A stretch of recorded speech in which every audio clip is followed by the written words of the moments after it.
Oleh karena itu, masalah pertanian bukan masalah proyek dan anggaran. Masalah pertanian adalah masalah ibadah dan kemanusiaan. Masalah mempertahankan negara dan bangsa. Dan saya berharap di hari Krida ini semangat itu akan muncul pada jajaran Kementerian Pertanian. Kita termasuk adalah pemenang dari tantangan COVID ini. Karena kita mampu mempersiapkan upaya yang keras, upaya yang serius, upaya yang maksimal agar tetap menyemangati petani kita terus ke sawah, terus ke ladangnya, terus melakukan pembibitan, terus melakukan penelitian, terus menjaga agar kebutuhan dan harapan hadirnya pangan dan pertanian yang makin baik di era besok bisa kita wujudkan. Akhirnya saya mengucapkan, teruslah momentum Hari Krida ini menjadi nomor satu kita, menjadi tekad kita berpegangan tangan satu dengan lain, mewujudkan pangan nasional yang pasti tersedia dan makin baik.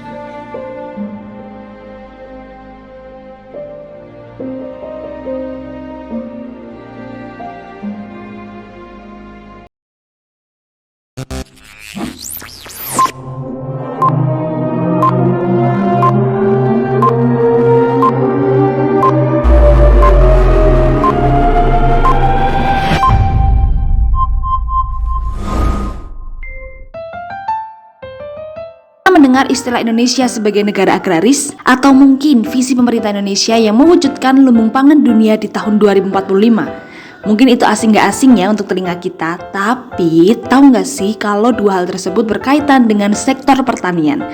Tahu ya sama sektor pertanian, atau jangan-jangan kamu juga malah nggak tahu nih apa itu sektor pertanian? Nah, harus wajib banget nih nonton video ini bersama saya Marta Anggiti Nuhur dengan nomor induk mahasiswa 1923140029 dari program studi ekonomi yang selama beberapa menit ke depan akan membahas perkembangan sektor pertanian di Indonesia. Saat ini saya sedang berada di salah satu area sawah di Padukuhan Daerah Istimewa Yogyakarta, tepatnya di daerah yang terletak di Yogyakarta bagian barat. Kurang lebih jaraknya jika dilihat dari peta nih Google Maps itu berjarak 19 km dari pusat kota Yogyakarta.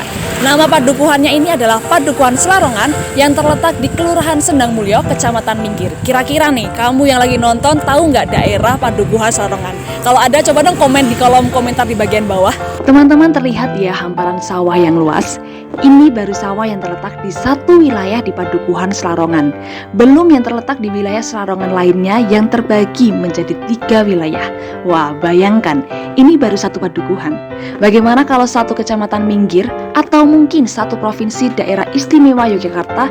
Bahkan bisa dibayangkan ya jika semua sawah di Indonesia dijadikan satu. Wah, ini nih pasti luasnya lebih dari 5 kampus Sanata Dharma. Bahkan luas kampus-kampus Sanata Dharma jika digabungkan itu hanya sekian persen dari luas sawah-sawah di Indonesia. Tapi apakah luas lahan pertanian di Indonesia ini semakin luas dari tahun ke tahun? Nah, sebelum kita bahas semakin luas atau makin sempit nih lahan pertanian di Indonesia, kita masuk ke pengertian dari pertanian dulu ya. Menurut Kamus Besar Bahasa Indonesia, pertanian itu adalah kegiatan yang berhubungan dengan tanam menanam. Wah, sangat singkat ya ternyata pengertian dari KBBI. Tapi tahu nggak sih ada definisi lain dari Undang-Undang Nomor 15 Tahun 2006 tentang sistem kehidupan, pertanian, perikanan, dan kehutanan yang menyebutkan bahwa pertanian itu merupakan kegiatan yang berhubungan dengan usaha hulu, usaha tani, agroindustri, pemasaran, dan jasa penunjang pengelolaan sumber daya alam hayati dengan memanfaatkan ekosistem yang sesuai dan berkelanjutan, tentunya tidak melupakan yang namanya teknologi, modal, dan tenaga kerja untuk memberikan manfaat yang sebesar-besarnya bagi kesejahteraan masyarakat. Kalau teman-teman notice nih dari pengertian undang-undang yang udah saya sebutin tadi, ternyata ada banyak ya yang termasuk ke sektor pertanian. Gak cuma tentang tanam menanam, tapi juga tentang sumber daya alam hayati yang lain seperti hewan ternak maupun hewan biotik. Nah, ruang lingkup sendiri nih di sektor pertanian itu ada 5. Yang pertama itu ada tanaman pangan yang merupakan tanaman yang memiliki kandungan karbohidrat maupun protein sebagai bahan pangan utama. Misalnya jagung, beras, gandum, dan kacang kedelai. Kemudian yang ruang lingkup yang kedua adalah hortikultura yang merupakan tanaman yang ditanam di lahan dan hasilnya bisa langsung dimanfaatkan seperti sayur, buah-buahan, bahkan tanaman hias masuk ke dalam ruang lingkup yang ini. Yang ketiga itu peternakan, yaitu perkembangbiakan atau budidaya hewan ternak seperti unggas, sapi, maupun kambing. Dan yang keempat adalah perikanan, seperti namanya yaitu ikan. Itu pasti berkaitan dengan yang namanya perkembangbiakan atau budidaya hewan biotik atau hewan di dalam air seperti ikan, urang, dan lain sebagainya. Dan yang terakhir adalah kehutanan, karena namanya hutan, maksudnya ini yang seperti perkembangbiakan atau pengelolaan, baik itu lingkungan hutannya maupun hasil olahan. Kira-kira nih dari 5 ruang lingkup tadi, menurut kamu mana sih yang paling saya pribadi menentukan yang paling hype itu ruang lingkup tentang tanaman pangan? Karena jelas ya kalau kita mengonsumsi segala sesuatu itu ada protein dan karbohidratnya. Kita konsumsi utamanya adalah beras. Kemudian diikuti dengan ruang lingkup yang lain seperti hortikultura, perikanan, peternakan, dan kehutanan. Tahu nggak sih teman-teman? Kalau sektor pertanian itu udah ada sejak zaman dahulu. Bahkan yang pertama itu ada zaman prasejarah yang ditandai dengan masa berburu, mengumpulkan tanaman, bercocok tanam, dan perundagian. Nah, pada zaman ini hasil pertaniannya itu berupa padi liar, biji kemiri, hingga gigi kerbau. Nah, di zaman berikutnya nih, zaman kedua, yaitu ada zaman kerajaan, baik zaman kerajaan Islam, Buddha, maupun Hindu. Pada zaman ini, atau pada masa ini, hasil pertaniannya itu berupa minyak wijen, buah-buahan, bahkan mereka di zaman ini, zaman kerajaan, sudah mengenal adanya irigasi, khususnya nih, pada zaman kerajaan Tarumanegara. Yang ketiga nih, kita next masuk ke zaman di mana ada penjajahan, baik penjajahan dari Belanda maupun dari penjajahan Jepang.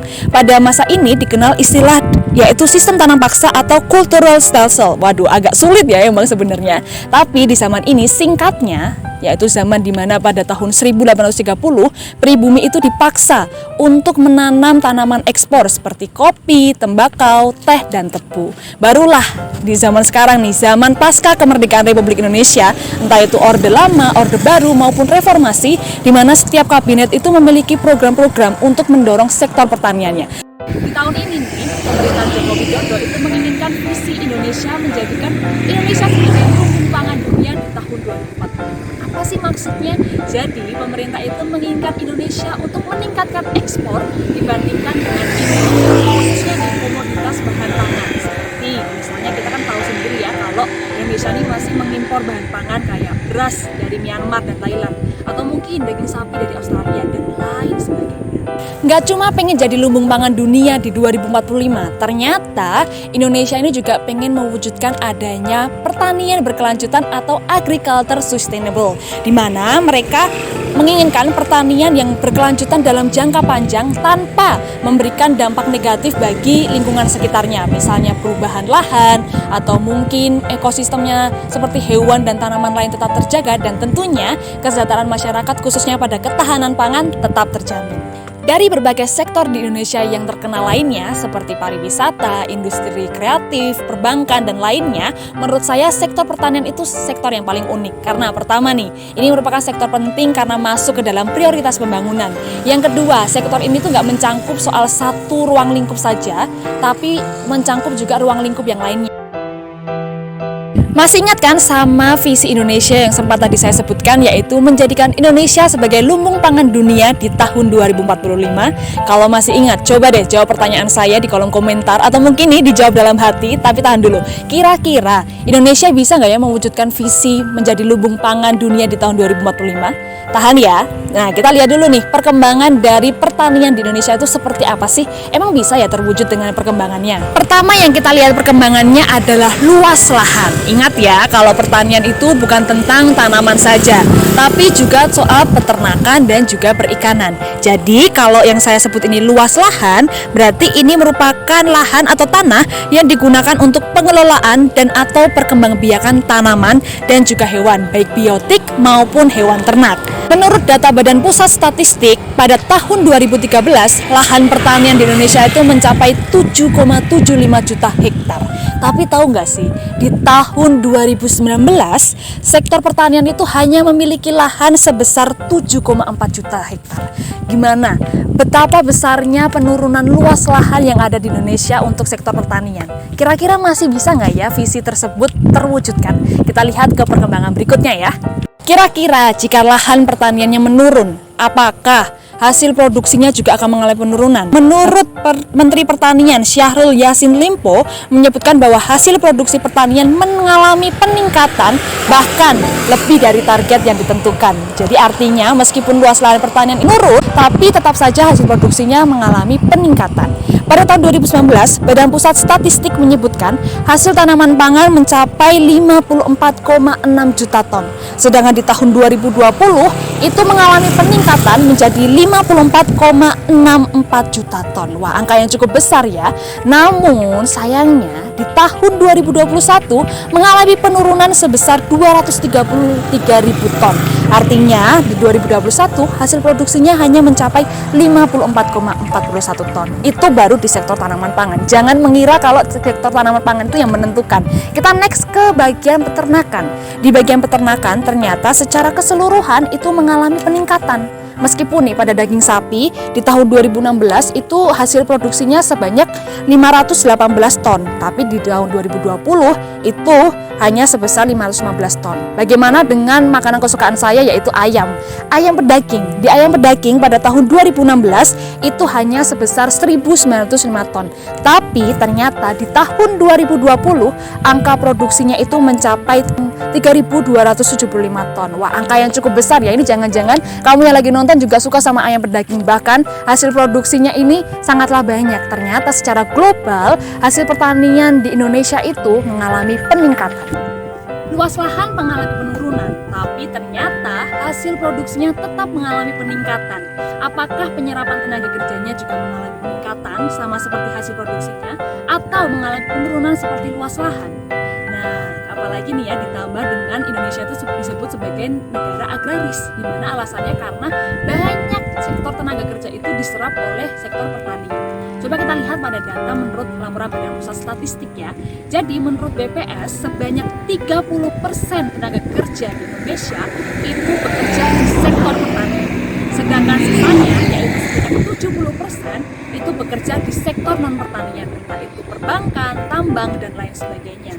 Namun jangan berkecil hati, angka 30% itu merupakan angka yang cukup tinggi.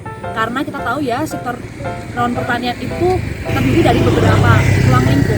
Jadi sektor pertanian itu berada di level kedua di penyerapan tenaga kerja. Selain menyerap tenaga kerja yang cukup tinggi yaitu sebanyak 30%, ternyata sektor pertanian berkontribusi cukup tinggi pada produk domestik bruto atau PDB. Angkanya mencapai 13,07%, bahkan lebih tinggi dibanding dengan sektor pertanian yang lainnya. Wah, kita kasih applause online dulu nih ya, karena kalau dilihat dari perkembangannya di luar luas lahan yang mengalami penurunan, ternyata hasil produksi, penyerapan tenaga kerja, nilai kontribusinya itu mengalami peningkatan. Jadi optimis nih visi Indonesia menjadi lumbung pangan dunia 2045 bakal tetap terwujud. Meskipun mengalami peningkatan, bukan berarti sektor pertanian tidak menemui sebuah tantangan. Ada beberapa tantangan yang menjadikan sektor pertanian sedikit terhambat. Pertama, minimnya pemuda yang berkontribusi di sektor pertanian Indonesia. Emang sih kalau dilihat tadi perkembangan sektor tenaga kerja di pertanian itu sebanyak menyerap 30%. Tapi ternyata penyerapan itu hanya didominasi oleh usia lanjut, khususnya nih di atas lebih dari 30 tahun. Ayo, ada nggak sih temennya itu lulusan pertanian tapi nggak mau bekerja di sektor pertanian, malah bekerja di sektor non pertanian, entah itu menjadi guru, perbankan maupun dan lain sebagainya. Menurut data, kelompok usia lebih dari 30 tahun itu mencapai angka 82,71% yang bekerja di sektor pertanian, sedangkan sisanya sebesar 17,29% itu berusia kurang dari 30 tahun. Kenapa dominasi itu pada dominasi usia lanjut? Alasannya adalah karena ketimpangan industrialisasi yang tidak merata bahkan ke sektor pertanian. Bayangkan saja, jika sektor pertanian didominasi oleh usia lanjut, apa yang akan terjadi? Jika usia produktif hanya terjadi pada usia 30 tahun, 45 tahun, bagaimana dengan mereka yang bekerja di usia lebih dari 60 tahun? Pasti kualitas dan kuantitasnya belum tentu terjamin. Yang kedua, faktor alam, entah itu cuaca ataupun penyakit. Sedih nggak sih kalau udah siap-siap mau pergi sama bestie atau mungkin sama ayangnya nih, tapi ternyata di luar tiba-tiba hujan atau mungkin tiba-tiba sakit perut. Kayak sedih banget kan? Nah, itu juga dirasakan oleh para petani ketika harus menghadapi tantangan berupa faktor alam seperti cuaca ataupun penyakit. Misalnya, udah masa panen, para petani sudah memberikan yang terbaik untuk benih-benihnya, tapi ternyata harus mengalami masa pancaroba yang didominasi oleh masa atau musim hujan. Pastinya menjadi gagal panen. Nah, sama halnya kayak peternakan ataupun perikanan. Misalnya yang baru-baru saja terjadi adalah penyakit mulut dan kuku atau PMK. Nah, di mana mereka harusnya sudah bersiap-siap untuk memanen hewan ternaknya nih, karena sebentar lagi akan Idul Adha, malah dihadapi yang namanya penyakit mulut dan kuku. Akhirnya jadi gagal panen hewan ternak kan. Tantangan yang ketiga adalah penurunan lahan. Nah, penurunan lahan ini dapat disebabkan oleh berbagai alasan seperti kondisi tanah yang memburuk ataupun alih fungsi lahan. Namun, di antara dua alasan tadi, yang paling mendominasi adalah alih fungsi lahan, di mana banyak lahan-lahan pertanian itu diubah menjadi pemukiman ataupun pembangunan jalan raya dan jalan tol serta yang lainnya. Tapi tenang saja, tantangan itu bukan sepenuhnya menjadi hambatan jika kita tahu bagaimana solusinya. Dari 3 hambatan tadi yang sudah saya sebutkan, yaitu minimnya pemuda yang kontribusi di sektor pertanian, penurunan lahan, maupun adanya faktor alam seperti cuaca buruk dan penyakit, ternyata masih ada solusinya. Solusi yang pertama, mempromosikan sektor pertanian secara luas. Nah, promosi ini dikhususkan untuk para pemuda dan pemudi yang belum tertarik untuk ke sektor pertanian. Mungkin dapat dilakukan dengan cara memberikan beasiswa pendidikan untuk sektor pertanian, atau mungkin dengan memberikan reward bagi pemuda dan pemudi yang mau terjun langsung ke sektor pertanian. Nah, tapi juga penting adanya yang namanya edukasi. Edukasi ini bukan hanya dilakukan untuk para pemuda, melainkan juga para usia lanjut, khususnya terkait dengan teknologi.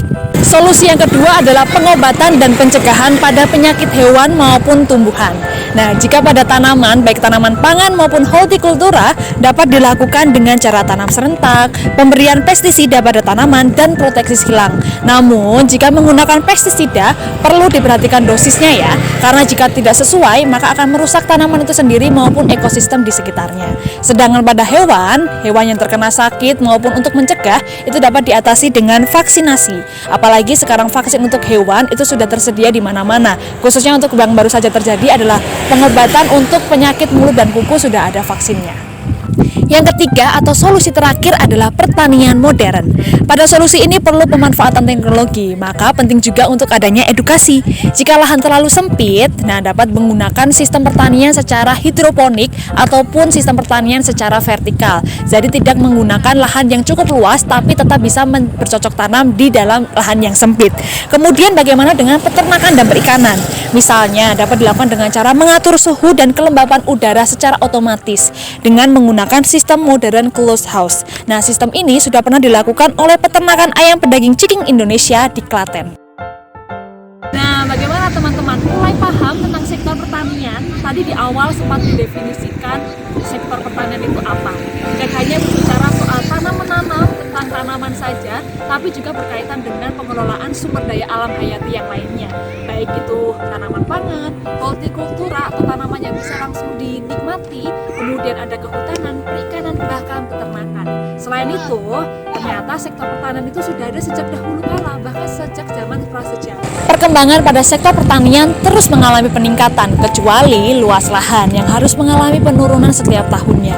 Tapi bukan berarti peningkatan itu tidak ditemui atau tidak menemui yang namanya tantangan atau hambatan. Ada beberapa tantangan yang sudah tadi saya sebutkan. Yang pertama, tantangan terkait penurunan luas lahan.